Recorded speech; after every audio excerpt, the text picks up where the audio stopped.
Anonymous, c'est notre mot du jour qui littéralement veut dire les anonymes. Une appellation qui cache un mouvement mondial de pirates informatiques.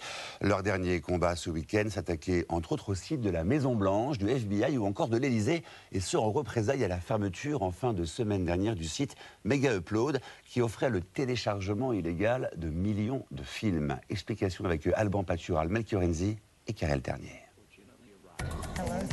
Depuis vendredi sur Internet, les menaces signées Anonymous se déclinent dans toutes les langues. Nous avons accès à des informations bancaires et à des cartes de crédit appartenant à des millions de personnes. Maintenant, c'est la cyberguerre. La plus grande attaque Internet de tous les temps est en cours. On pourrait croire à une blague, mais les attaques sont réelles. Des dizaines de sites ont été momentanément bloqués, dont celui du FBI. L'adresse Internet de l'Elysée a elle aussi été piratée. Et hier, Sony constatait impuissant que son immense catalogue musical était disponible gratuitement sur le web.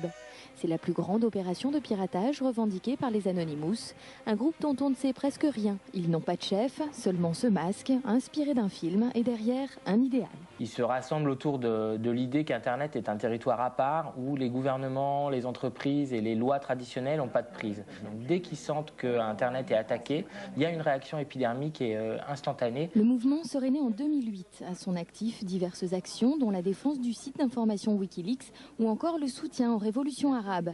Selon les experts, les attaques seraient de plus en plus redoutables car des milliers de personnes auraient rejoint le mouvement. Aujourd'hui, devenir Anonymous serait en fait un jeu d'enfant. Les Anonymous ont mis à disposition un kit. Il s'agit juste d'un logiciel à installer sur sa machine. On rentre 2-3 paramètres qui sont fournis notamment via les canaux de communication d'Anonymous. Et en cliquant sur un bouton, on fait partie de l'attaque d'Anonymous. Les polices du monde entier traquent cet ennemi sans visage, mais pour l'heure, les Anonymous restent insaisissables.